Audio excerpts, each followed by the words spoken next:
नमस्कार, knockingnews.com में आपका स्वागत है। मैं हूं गिरिजेश वशिष्ठ। आज जो खबर लेकर आया हूं मैं, ये खबर थोड़ा पड़ताल के साथ लाई गई खबर है। इसमें इन्वेस्टिगेशन थोड़ा ज़्यादा है और इसलिए हमको ये समझना पड़ेगा कि ये खबर राष्ट्र के नज़रिए से क्यों ज़रूरी है और राष्ट्रीय हितों के साथ में किस तरह से खतरा मोल लेकर अमेरिका को खुश करने की सरकार ने कोशिश की है। मैं विकास यादव और ये जो पन्नू केस की बात नहीं कर रहा हूँ, ये बिल्कुल अलग मामला है। ये वो मामला है जिसमें अंबानी भी बाप बाप बोल गया है सरकार के सामने। अंबानी गुहार लगा रहा है, न्याय सरकार, न्याय हुजूर, न्याय हुजूर। और सरकार है कि किसी के नहीं सुन रही है। आज बात करेंगे भारत में स्टारलिंक्स की सेवाएं की जो इलॉन मस्क लेकर आ रहा है और उन सेवाओं को भारत में लाने में राष्ट्रीय हितों से कैसा कैसा समझौता किया गया, किस तरह से भारत के संविधान की मूल आत्मा से खिलवाड़ किया गया, सुप्रीम कोर्ट से कैसे खेला गया, एक पूरा का पूरा चक्र आपके सामने होगा। अभी बातचीत शुरू करता हूं, कहीं मत जाइएगा।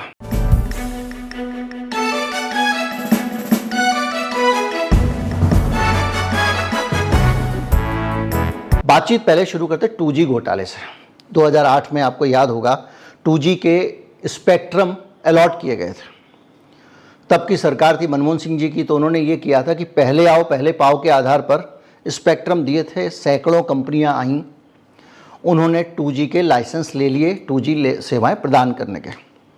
उसमें सेंट्रल विजिलेंस कमीशन में मामला गया और उसके बाद में जब मामला आगे बढ़ा तो सुप्रीम कोर्ट भी पहुंचा और सुप्रीम कोर्ट ने इस मामले में एक फैसला सुनाया। वो फैसला ये सुनाया कि ये स्पेक्ट्रम का आवंटन अवैध है। क्यों अवैध है? क्योंकि ये पहले आओ पहले पाओ के आधार पर किया गया है। ऐसी अवस्था में, ऐसी व्यवस्था में घोटाले की और भ्रष्टाचार की गुंजाइश बहुत ज़्यादा होती है। तो क्या करें? तो सुप्रीम कोर्ट ने बताया कि अब आगे से अगर आप टेलीकॉम का स्पेक्ट्रम अलॉट करोगे तो आपको नीलामी के आधार पर ही अलॉट करना पड़ेगा। यानी आप जो आदमी ज़्यादा बोली लगा दे उसको दे दो, क्योंकि ये बहुमूल्य प्राकृतिक संसाधन है। इसको आप इस तरह से नहीं कर सकते। एक ट्रांसपेरेंट सिस्टम होना चाहिए, पारदर्शी, ताकि साफ पता चले कि हाँ इस आदमी ने ज़्यादा पैसे दिए इसलिए इसको मिल रहा है। यह फैसला सुप्रीम कोर्ट ने सुनाया था। इस फैसले के आने के बाद शुरू होती है असली कहानी। असली कहानी ये शुरू हुई कि 2G घोटाले को लेकर भारतीय जनता पार्टी ने इस देश में बहुत बवाल मचाया था। तमाम तरह के नाटक फैले थे उस वक़्त। कई लोग गिरफ्तार भी हुए थे। ए राजा गिरफ्तार हुए, कनिमोजी गिरफ्तार हुई, बहुत सारे लोग गिरफ्तार हुए और आखिर में at the end of the day ये इस तरह मामला कंक्लूड हो गया कि भविष्य में अब भारत में कोई भी स्पेक्ट्रम का अलॉटमेंट होगा तो वो होगा ऑक्शन के जरिए। लेकिन मोदी सरकार अब स्पेक्ट्रम तो अलॉट करना चाहती है लेकिन ऑक्शन के जरिए करना नहीं चाहती है। उसने तो पहले आओ पहले पाओ से भी ज़्यादा मनमाना तरीका अपना लिया है और वो मनमाना तरीका ये है कि हम एडमिनिस्ट्रेटिव बेसिस पे देंगे, यानी कि हमारी सरकार को जिसको अच्छा लगेगा उसको हम स्पेक्ट्रम दे देंगे। यानी जो भी अच्छा लगा, अगर सरकार को अच्छा लगा कि भाई हमको इलॉन मस्क को देना चाहिए तो हम दे देंगे। अब इलॉन मस्क कौन सी सेवाएं ला रहे हैं जिसको लेकर मुकेश अंबानी को ऐतराज है और मुझे भी लग रहा है कि इलॉन मस्क के मुकाबले किसी भारतीय उद्योगपति को उसको देना चाहिए। क्यों? इलॉन मस्क जो सेवा लेकर आ रहे हैं उसको समझिए। इलॉन मस्क सैटेलाइट से इंटरनेट सेवा देंगे। सीधे आसमान से इंटरनेट की सेवा आएगी और सीधे आसमान को ही हम जो कमांड देंगे वो चली जाएगी और आसमान में इलॉन मस्क के सैटेलाइट होंगे। वो सैटेलाइट होंगे जिनको अमेरिका का एक उद्योगपति ओन करता है, चलाता है। यहाँ पे इस स्टोरी में हम अमेरिका वाले एंगल को अभी रोक के आगे बढ़ते हैं। इस मामले में जब ये इसमें थोड़ा टेक्नोलॉजी भी समझ लेते हैं। दरअसल क्या होता है कि जो सैटेलाइट होता है जब आपको सिग्नल भेजता है और वापस उसको सिग्नल भेजते हो, इसमें एक समय लगता है। आमतौर पे 3 सेकंड का समय लगता है। जब आप टीवी में भी आप प्रसारण कर रहे होते हैं तो वहाँ स्टूडियो में जब एंकर कुछ बोल रहा होता है और आपके घर पे टीवी पे दिखता है तो उसमें होता है 3 सेकंड का लैप्स डिले। तो वहाँ जो स्टूडियो में घड़ी होती है उसमें घड़ी में 3 सेकंड अधिक टाइम लगाना पड़ता है, जो स्टूडियो पीछे होती है, तब आपके घर पे वो रियल टाइम दिखता है। ये 3 सेकंड एग्जैक्ट नहीं है, किसी में आधा सेकंड, चौथाई सेकंड ज़्यादा या कम भी हो सकता है, अलग अलग सैटेलाइट की पोजीशनिंग पे है। तो ये 3 सेकंड तब लगता है जबकि आपने जो हाई ऑर्बिट में सैटेलाइट लगाए हुए हैं, जहां पे सिग्नल एक तरफ से जाया जा रहा है, दूसरी तरफ से आया जा रहा है। लेकिन अगर मैं यहां से क्लिक भेजूंगा और क्लिक भेजने के बाद में वहाँ पेज खुले और वो मुझे दिख जाए, इसके लिए आपको माइक्रो सेकेंड्स के अंदर कम्युनिकेट करना पड़ेगा। और उसको कम्युनिकेट करने के लिए आप दूर वाला सैटेलाइट नहीं लगा सकते, पास का लगाना पड़ेगा। पास में सैटेलाइट लगाओगे तो धरती पकड़ के उसको गिरा देगी, तो धरती पे वो क्रैश ना, उसके लिए क्या करना पड़ेगा? उसके लिए करना पड़ेगा, आपने न्यूटन की गति का नियम पढ़ा होगा, सेंट्रीफ्यूगल फोर्स का नियम पढ़ा होगा, उस पे नहीं जाएंगे। जो चीज़ जितनी ज़्यादा घूमती है गुरुत्वाकर्षण के विपरीत समान शक्ति उसको लगती है, जितनी ज़्यादा समान शक्ति लगेगी उतनी वो स्थिर रहेगी। जैसे साइकिल आप तेज चलाते हो तो गिरते नहीं हो, नहीं चलाते तो गिर जाते हो, और बहुत ज़रूरत से ज़्यादा गाड़ी चलाते हो तो उड़ भी जाती है। तो वो सैटेलाइट तेज़ रफ्तार से घुमाना पड़ेगा। अब एक तो धरती के पास में और तेज़ रफ्तार से जल्दी जल्दी घूमेंगे, आपने क्लिक दी, वो सैटेलाइट ने ली, वो आगे बढ़ गया, तो आपके पास वापस कैसे आएगा? तो इसलिए क्या किया, हज़ारों सैटेलाइट लगा दिए गए धरती के आसपास। हाई ऑर्बिट वाले में 3 सैटेलाइट से पूरी धरती कवर हो जाती है, लेकिन इनको चाहिए होते हैं हज़ारों सैटेलाइट जो आपस में कम्युनिकेट करते हैं और सिग्नल देते हैं। तो उस टेक्नोलॉजी की सेवाएं हमको दे रहा है ये एलॉन मस्क, ऐसे समझ लीजिए। आपको इसलिए समझना जरूरी है क्योंकि हमारे पास जो अभी इंटरनेट आ रही है उसमें क्या अंतर है, जब तक ये नहीं पता चलेगा तो हम कहाँ आगे जाएंगे। लेकिन इसके कुछ दूसरे कंसर्न में जो अमेरिका वाला है उसको हम आगे डिस्कस करेंगे। तो एलॉन मस्क की वो सेवा भारत में मिल जाए, इसके लिए भारत की तरफ से, एलॉन मस्क की तरफ से कई कोशिशें की गई। पहली बदतमीजी, भारत में उस आदमी की सेवाएं अप्रूव नहीं हुई थी और उसने उसकी प्री बुकिंग शुरू कर दी। यानी आप पैसे दे दो एडवांस और एलॉन मस्क की सेवा बुक कर दो, जिस दिन इंडिया में लॉन्च होगी आपको मिल जाएगी। उस बंदे ने सरकार के पास अप्लाई नहीं किया था सेवाएं लेने के लिए और सेवाओं की प्री बुकिंग शुरू कर दी थी। आप देखिए हिम्मत, और हिम्मत नहीं कॉन्फिडेंस, और कॉन्फिडेंस भी इसलिए उसको मालूम है कि सरकार उसकी चाहती है कि इस सैटेलाइट की सेवा भारत में वो ही देगा। और उसके बाद सरकार को कहना पड़ा भाई इज्जत बख्श दे, और उसके अगले ही साल 2022 में टेस्ला और भारत सरकार के बीच में बातचीत शुरू हो गई। टेस्ला क्या, एलॉन मस्क के साथ में 2 फ्रंट पे बातचीत हो रही थी। एक टेस्ला वाला था और ये वाला था, एक तीसरा और भी प्रोजेक्ट था जो ग्रीन एनर्जी का था, जिसमें अडानी के पेट पे लात लग पड़ने वाली है। किसी दिन हम लोग फिर एक वीडियो बना रहे होंगे, उसमें कह रहे होंगे कि आज अडानी रो रहा है क्योंकि एलॉन मस्क आ रहा है। मोदी जी कितना भी किसी को प्यार करते हों, अमेरिका से बाहर नहीं जा सकते हैं, क्योंकि आपको मैं अलग वीडियो में बता चुका हूं कि वो कहानी और रिश्ता क्या कहलाता है। खैर, स्टारलिंक की सेवाएं भारत में जब उसने ऑफर करनी शुरू की और तमाम सारी बात हुई, तो उसके बाद में 2023 में अगले साल मोदी जी अमेरिका जाते हैं और वहाँ पर वो जाके एलॉन मस्क से मिलते हैं। वो मोदी जी एलॉन मस्क के प्लांट में भी कभी जा चुके हैं और इस मुलाकात में वो विस्तार से संभावनाओं पर विचार विमर्श किया गया।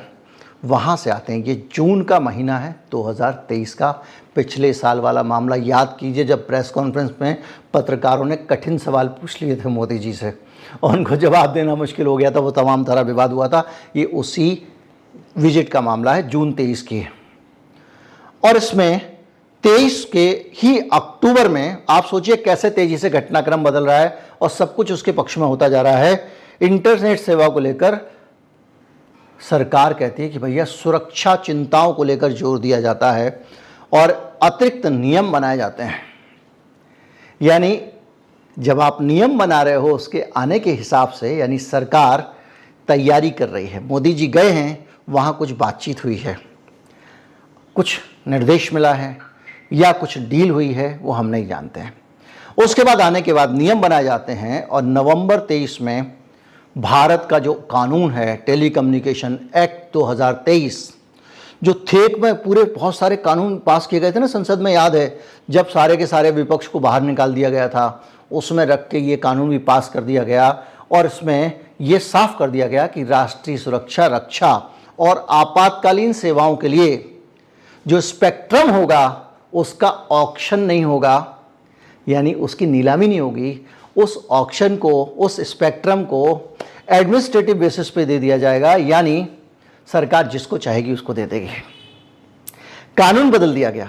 2G घोटाले में जिस चीज का आपने विरोध किया था, 2G घोटाले में जिस मामले को आपने मुद्दा बनाया था कि भैया बगैर ऑक्शन के कैसे आपने अलॉटमेंट कर दिया, अब आपने देश का कानून ही बदल दिया कि बगैर ऑक्शन के आप दे सकें।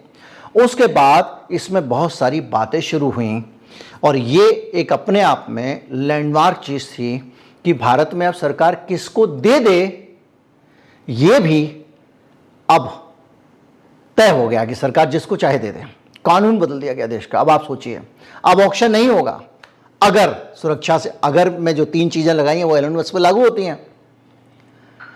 अब इसके बाद क्या होता है? इसके बाद ये होता है कि ये काम करेगा कौन, क्योंकि भारत में तो दूरसंचार नियामक अभिकरण है, TRAI है। तो TRAI का चेयरमैन बहुत समय तक एक पद खाली पड़ा हुआ था और ऐसा आदमी लाएंगे, 7 महीने तक इंतजार किया गया जो हमारी इस नीति से फिट बैठता हो। 30 जनवरी 2024 में अनिल कुमार लाहोटी को ट्राई का चेयरमैन बनाया गया। वो पहले रेलवे में होते थे और उसके साथ ही चीज़ें बदलती जा रही हैं। अब हालत ये है कि उस मामले में सुप्रीम कोर्ट का जो आदेश था, याद कीजिए, सुप्रीम कोर्ट कह रहा है कि मैंने कहा है ऑक्शन के साथ होगा तो आप कैसे कर सकते हो। तो इन्होंने क्या किया, जो कानून बदला उसका जो प्रेसिडेंशियल रेफरेंस आया, उसके बाद में सुप्रीम कोर्ट ने कहा कि भाई ये तो गलत है। और उन्होंने कहा कि सरकार ने कहा कि भाई हमको ये जो अपना कानून थोड़ा सा ढीला कर दो 2G केस वाले में, और आप हमको थोड़ी परमिशन दे दो, क्योंकि ये सुरक्षा का मामला, अब तो कानून भी बदल गया है साहब। सुप्रीम कोर्ट ने कहा ना, मूल भावना के खिलाफ है और नीलामी प्रक्रिया बहुत ज़रूरी है। यानी अब इसके बावजूद अब रिलायंस जो है वो छटपटा रहा है। मुकेश अंबानी कई तरह से एप्लीकेशन लगा रहे हैं और वो ये कह रहे हैं कि ट्राई का नया चेयरमैन जो है उसने अपने आप ही समझ लिया कि मामला एडमिनिस्ट्रेटिव उसमें जाने वाला है, और उसने अपने आप ही समझ लिया कि इसका अलॉटमेंट तो एडमिनिस्ट्रेटिव बेसिस पे होगा, और उसने अपने आप ही समझ लिया कि ये राष्ट्रीय सुरक्षा का मामला है। क्योंकि अंबानी ये तो कह नहीं सकता कि आपने जो कानून बनाया है वो अमेरिका के पक्ष में है, वो राष्ट्रीय सुरक्षा से जुड़ा हुआ मामला है। तो वो ऐसे प्ली कर रहे हैं, लेकिन ऐसे तो मुकेश अंबानी को कुछ मिलना नहीं है। जाहिर बात है, कानून है, लेकिन मामला अटक गया है और ट्राई के चेयरमैन के विवेक को अब रिलायंस ने चुनौती दे दी है। ये अभी तक की स्थिति है। अब हम समझते हैं कि इसमें दुनिया भर में कैसे काम होता है, पहली चीज़। दूसरी चीज़ ये कि भैया ये जो तुम कर रहे हो इससे क्या फ़ायदा होगा, क्या नुकसान होगा। इसमें जो नुकसान है वो ये है कि 2G वाले मामले से एक तगड़ा विरोधाभास है, उसमें भ्रष्टाचार मान लिया आपने, और अब यहाँ पे उसी तरीके से टेलीकम्युनिकेशन एक्ट को बदल के आप उसको प्रशासनिक आवंटन के जरिए दे रहे हो। सुप्रीम कोर्ट के फैसले से टकराव है और राष्ट्रीय सुरक्षा और पारदर्शिता के बीच में कोई संतुलन नहीं है। अगर आप एडमिनिस्ट्रेटिव अलॉटमेंट करते हो तो सबसे पहली चीज़ तो ये कि सबसे ज़्यादा पैसे कौन दे रहा है, वो चीज़ें गायब हो गई। देखिए, मैं बीच में रुक के आपको बताता हूँ, बीजेपी का इतिहास है इस देश में, इन्होंने हमेशा ऐसे ही किया है। एक बार रामविलास पासवान होते थे इस देश के मंत्री, अटल बिहारी वाजपेयी का दौर था। एसआर सेलफोन और एयरटेल, इन दोनों लोगों ने हिंदुस्तान में अपना लाइसेंस लिया था मोबाइल टेलीकम्युनिकेशन सेवाएं देने का। तब 2G भी नहीं आया था, GPRS भी नहीं आया था, सिर्फ मोबाइल टेलीफोनी थी। 18 रुपये इनकमिंग, 36 रुपये आउटगोइंग पर मिनट। उस दौर की बात बता रहा हूँ। ले लिया, लेने के बाद में इन्होंने ऑक्शन से लिया, आपने मोटी नीलामी लगा के ठेका ले लिया। तो भाई आपको ठेका इसलिए मिल गया क्योंकि आपने मोटी नीलामी लगाई। मान लीजिए साइकिल स्टैंड का ठेका है, कोई कह रहा है मैं 200 रुपये रोज़ दूंगा, ठेका मुझे दे दो। आपने उसको दे दिया और बाद में वो कहे कि 100 ही पर रोज नहीं आ रहे, तो भाई तू जान, तेरा घाटा, हम क्या करें। लेकिन इन कंपनियों ने अटल बिहारी वाजपेयी की सरकार आते ही एप्लीकेशन लगाई दोनों ने, एयरटेल और एसआर सेलफोन ने, कि भाई साहब हो ये रहा है कि हम कमाई कर नहीं पा रहे हैं, तो आप हमको जो है वो हमारे ऊपर जो पूरी फीस जमा हो गई है, करोड़ों रुपए की फीस थी, लाइसेंस फी, वो माफ़ कर दो। इन्होंने लाइसेंस फी माफ़ तो की ही और साथ में जो टेलीकम्युनिकेशन का जो लाइसेंस फी थी उसको कर दिया प्रॉफिट शेयरिंग बेसिस पे, यानी जितना तुम प्रॉफिट कमाओगे उसमें से सरकार का हिस्सा दोगे और वो जितना प्रॉफिट दिखाएंगे उसी हिसाब से हिस्सा मिलेगा। तो आप सोचिए जो दूसरे ऑपरेटर थे जिन्होंने उस बिड को नहीं जीता था वो उल्लू के पट्टे थे और रामविलास पासवान ने उसको उठा के, अटल जी ने ही मान के चलिए, कैबिनेट के चीफ तो अटल जी थे, उन्हीं की सरकार में फैसले होते थे, ये दे दिया गया था। तो वो दौर याद कीजिए।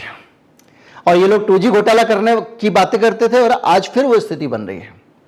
तो ये मैंने आपको पॉलिटिकल रिजॉइंडर पुराना सुना दिया। अब आगे आते हैं। अब क्या हो रहा है कि एक वन वेब और स्पेसएक्स ये कंपनियां यहां पर आ रही हैं। अब इसमें समस्या ये है कि ये जो आ रही हैं कंपनियां, इनको यहां की सैटेलाइट सेवा मिलने वाली है। दोनों अमेरिकी कंपनियां हैं। इनके अमेरिकी कंपनियों को आने से जो सबसे बड़ा संकट है वो ये है, अभी तो आप कानून ला रहे थे डाटा वाला, ये वाला वो वाला, आपको निगरानी चाहिए, फेसबुक को अपना डाटा सेंटर भारत में रखना चाहिए, गूगल ये करे, व्हाट्सएप ये करे, व्हाट्सएप अपने मैसेज के अंदर हमको बताए कि ये मैसेज कहाँ से ओरिजिनेट हुआ था, पूरी तरह से कम्युनिकेशन पे कंट्रोल करने का कानून लेकर आए थे। हमने उस पर बहुत चर्चा की है। अब हालत ये है कि आप कंट्रोल करना तो दूर, सीधे डेटा अमेरिकी कंपनी के पास जा रहा है, अमेरिका के सर्वर में प्रोसेस हो रहा है, अमेरिकी कंपनी के सर्वर में कहना ज़्यादा ठीक होगा, और वहाँ से उपभोक्ता को पहुँच जा रहा है। सरकार का कोई रोल नहीं है। आज की तारीख पे इंटरनेट पे आप एक क्लिक भी करते हो, मैं आपको बता चुका हूँ कि किस तरह से पूरा हमने डिस्कस किया इस चैनल पे। मैं आपको बता चुका हूँ, थोड़ा अहंकारी लगता है, हमने इस चैनल पे डिस्कस किया कि किस तरह से भारत का एक एक डेटा कहीं पे मॉनिटर हो रहा है। सरकार के सिस्टम के अंदर हम जो भी बात करते हैं उस सब की स्कैनिंग होती है और जो खतरनाक शब्द बातचीत वगैरह होती है उसके अलर्ट जाते हैं और उसके आधार पर सरकार डिजिटल सर्विलांस रखती है। अब वो सारा का सारा सर्विलांस गायब हो गया। पहला, आपने देखा होगा कि हम अक्सर देखते हैं कि वो पाकिस्तान का जासूस पकड़ा गया। क्यों पकड़ा गया? उसके पास कुछ नक्शे थे, ये चीज़ थे, वो पाकिस्तान दूतावास के कर्मचारी को देने जा रहा था, तो वो रेस्तरां में जैसे ही घुसा उसको पकड़ लिया। ये आता है ना। अब वो जाएगा क्या? अब उसको पता है कि सर्विलांस भी नहीं है भारत की, वो सीधे सैटेलाइट को देगा एलन मस्क के और एलन मस्क भेज देगा जहाँ भेजना है। या आतंकवादी है वो, अगर किसी भी तरह से इंटरनेट फ़ोन पर बात करना चाहता है तो सैटेलाइट फ़ोन हो गया, वो सीधी सेवा उसको चलेगी, उसको सैटेलाइट फ़ोन की सेवा। अच्छा, ये जो एलन मस्क की टेक्नोलॉजी है ये सिर्फ शहरों में और गांव का अंतर नहीं करेगी, ये पहाड़ पे, गुफाओं में, कंदराओं में, कारगिल में, कहीं पे भी आप हो, एकदम दुर्गम जंगल के अंदर हो, अभी झमाड़ के जंगल में हो आप, नक्सलवादी हो आपको इंटरनेट मिलेगा। और ऐसा इंटरनेट जिस पर सरकार नज़र नहीं रखती है। तो आप सोचिए राष्ट्रीय सुरक्षा के लिए कितना बड़ा खतरा हो गया।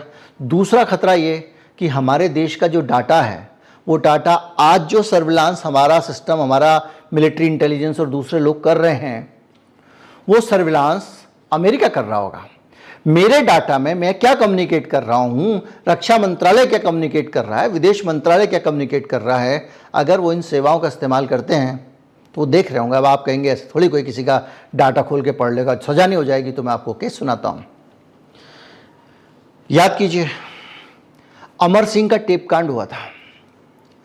अमर सिंह के टेलीफोन पुलिस के आदेश से रिकॉर्ड किए जा रहे थे।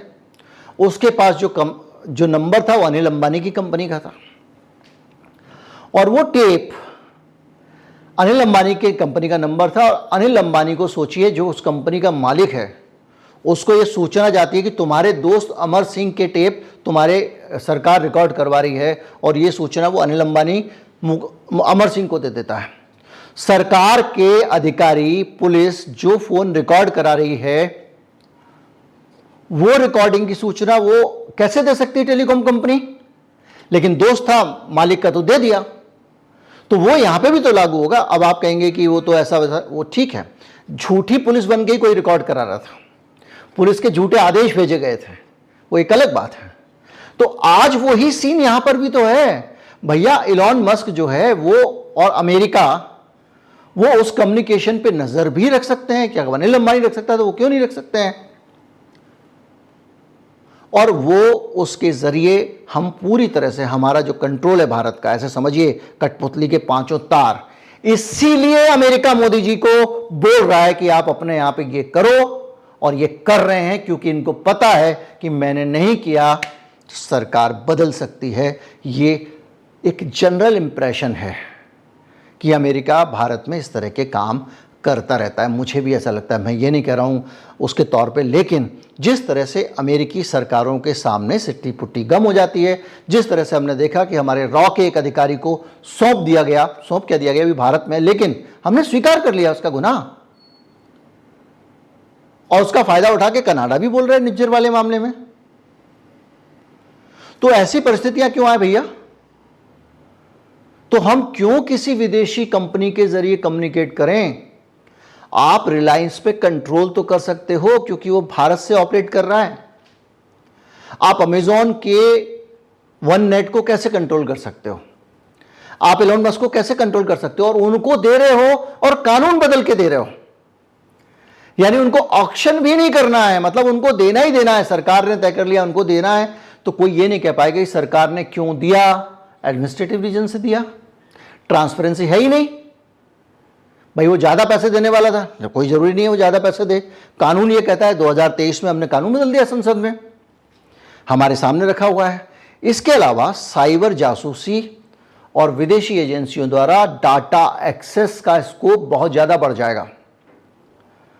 आप एक बात मान के चलिए कि जब चीजें आपके काबू से बाहर हैं, सीधे अंतरिक्ष में जा रही हैं, और अंतरिक्ष किसी देश का नहीं होता, अंतरिक्ष सबका है, साझा है, और उस अंतरिक्ष में एक अमेरिकी कंपनी के पास जा रहा है डाटा, और वो डेटा वहां पर उसके जरिए बहुत सारे साइबर अपराधी, दूसरे लोग जो चाहें वो एक्सेस करने की कोशिश करेंगे, और कुछ लोग उसमें कामयाब भी हो सकते हैं। और सबसे बड़ी बात जो मैंने अभी आपको बताया कि जो हमारी सर्विलांस है सिक्योरिटी एजेंसीज की, उसके जरिए जो निगरानी डाटा की होती है, वो काम तो बहुत मुश्किल हो जाएगा। यानी वो काम एकदम, और सबसे बड़ी बात यह है कि तेरा मेरा कम्युनिकेशन, मेरे देश का कम्युनिकेशन सिस्टम, इस देश की इंटरनेट अमेरिका के हाथ में। अगर अमेरिका की सरकार इलॉन मस्क को कहेगी अभी इमीडिएट इफेक्ट से, वो कर रही है, वो जहां इजराइल में करना चाहे, जहां करना चाहे उसका मन है वो कर सकती है। उसने रूस के मामले में किया, यूक्रेन के मामले में किया, कहा भाई भारत जो है बहुत, कोई भी हमारे संबंध जरूरी नहीं है हमेशा एक जैसे रहे, कि भाई भारत के आज इंटरनेट बंद कर दो, क्या करोगे आप? और तब जब आपने इस तरह के जो पन्नू वाला मामला, निज्जर वाला मामला हुआ, इस तरह के और भी बहुत सारी चीज़ें जो पब्लिक में नहीं आई हैं, उनको पता चल रही हैं, तो आप जासूसी कर सकते हो, वो भी कर सकते हैं। आप अगर इस तरह की किलिंग करा सकते हो, सो कॉल्ड, वो भी कर सकते हैं। तो ऐसे खतरे की स्थिति में आप अपनी चुटिया किसी विदेशी के हाथ में कैसे दे सकते हो? और जो कम्युनिकेशन का इंफ्रास्ट्रक्चर है उस पर कंट्रोल आपका नहीं रहेगा। आज की तारीख में जो हमारे देश में नेटवर्क है, जो एंटीना लगे हुए हैं, सर्वर लगे हुए हैं, वो पूरा इंफ्रास्ट्रक्चर सरकार के कंट्रोल में है। इसके बाद वो भारत के कंट्रोल में नहीं होगा, वो सीधे अमेरिका के कंट्रोल में होगा। और इससे आपका जो टेलीकॉम और कम्युनिकेशन का जो रेगुलेशन है, उससे चीज़ें बाहर हो जाएंगी, और इससे अवैध गतिविधियों को ट्रैक करना बहुत मुश्किल हो जाएगा। स्टारलिंक के साथ में ये खतरा है, उस व्यवस्था के साथ में जिसको हमारी सरकार एडमिनिस्ट्रेटिव बेसिस पे, ऐसा कहा जा रहा है, लाइसेंस देने जा रही है। अमेरिका हमारा कौन है? हाँ, वो हमारा इतना सगा कैसे है कि अंबानी को भी दांव पे लगा दें, अंबानी के भी हितों के खिलाफ फैसले हो जाएं।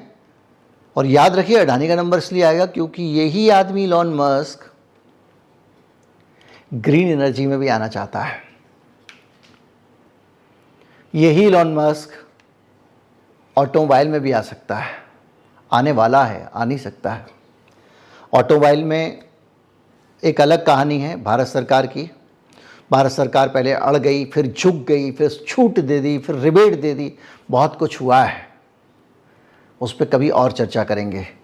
इसकी सबसे बड़ी बात यह है कि जो सेंसिटिव एरिया है राष्ट्रीय सुरक्षा की दृष्टि से, कैंटोनमेंट एरिया हैं, जम्मू कश्मीर है, नॉर्थ ईस्ट के स्टेट हैं, सीमा क्षेत्र हैं, वहाँ पे विदेशी खतरे बहुत होते हैं। और यहाँ पे आंतरिक सुरक्षा को खतरा इसलिए हो सकता है कि जो सेपरेटिस्ट फोर्सेस हैं, जो आतंकवादी हैं, जो फॉरेन प्लेयर्स हैं, जिस तरह से अंधाधुंध आतंकवादी पाकिस्तान भेजता है, उन सब के लिए तो कम्युनिकेट करना बहुत ही आसान हो जाएगा। अभी तो वायरलेस से बात करते हैं, वॉकी टॉकी से बात करते हैं, किसी तरह से बात करते तो आप कर लेते हो। और तो और आज भारत सरकार के पास सबसे बड़ा हथियार है, दुनिया में सबसे ज़्यादा करती है। कहीं पे भी इंटरनेट सेवा बंद कर दो, मणिपुर इंटरनेट सेवा बंद, कश्मीर इंटरनेट सेवा बंद, इलॉन मस्क की इंटरनेट सेवाओं का क्या करोगे? तब तो डीएम के आदेश से बंद नहीं करवा पाओगे ना। तो ये लॉ एंड ऑर्डर के लिए भी बहुत बड़ी समस्या खड़ी हो जाएगी और आतंकवादी और विद्रोहियों के लिए कम्युनिकेशन आसान हो जाएगा। और ऐसा होगा तो साइबर सिक्योरिटी, साइबर के अटैक भी बढ़ सकते हैं, क्योंकि जो इंटरनेट का कम्युनिकेशन है एक कंपनी का पूरा ग्लोबल हो रहा है। केवल एक देश में ये सेवा नहीं है, कई देशों में है। उन देशों की सारी सेवाएं एक साथ इंटीग्रेट होके जब काम करेंगी तो एक जगह पे गड़बड़ करके सारी हो सकती है, और एक जगह पे आप सेंध लगा दो तो सारी जगहों पे सेंध लगा सकते हो। तो दुनिया भर में इस तरह की संभावनाएं बढ़ जाएंगी। तो कुल मिला के निचोड़ ये है कि भैया इतनी बुरी चीज़ है जो इतनी खतरनाक है, भारत पहले ही दुनिया भर के लोगों की नफरत का शिकार है। भारत से चिढ़ रहे हैं आतंकवादी, उग्रवादी। भारत के खिलाफ पाकिस्तान, आप खुद ही कहते हो, आतंकवाद फैलाता है, षड्यंत्र करता रहता है। आप जानते हो कि भारत की संप्रभुता पे खतरा है, इसलिए आप टेलीकम्युनिकेशन एक्ट लेके और कुछ तरह लाके आप चीज़ों को सुधारते हो। आप कहते हो फेसबुक पे कंट्रोल होना चाहिए, डेटा लोकलाइजेशन होना चाहिए, भारत में डेटा रखना चाहिए। आप बोलते हो कि जो है वो व्हाट्सएप को अपना इंक्रिप्शन तोड़ के हमको जानकारी देनी चाहिए। आप व्हाट्सएप कहता है हम देश से चले जाएंगे। मेटा के साथ आपकी बहुत सारी चीज़ें हो रही हैं, इंस्टाग्राम, इतनी सारी चीज़ें चल रही हैं जो आपके काबू से बाहर है, कुछ सुन नहीं रहे हो आपकी। आप कानून बनाते हो, भैया ये वाला वीडियो हटा दो, ये वाला चैनल हटा दो, बस। और दूसरी तरफ हालत ये है कि आप सब कुछ खुला दे रहे हो दूसरे को। तो सोचना पड़ेगा ये किसके हित में हो रहा है। क्या ये राष्ट्रीय हित में है? क्या ये भारत के लिए है? क्या ये भारत के हित में है? क्या ये भारत की आज़ादी के लिए सही है? मैं फिर कहूँगा, क्या हमको आपने अमेरिका का उपनिवेश मान लिया है, जो वो आदेश देंगे उसका हम पालन करेंगे? तो ये मसला सिर्फ अडानी के ठेका चले जाने का नहीं है, ये मसला राष्ट्रीय हितों का मसला है। इसलिए इस बार भले ही अडानी कुछ भी, माफ कीजिएगा, अंबानी कुछ भी करते हो या करता हो, ये जो मामला है इसमें तो अंबानी का साथ देना पड़ेगा, क्योंकि ये मेरे राष्ट्रीय हितों का मामला है। नमस्कार, जय हिंद।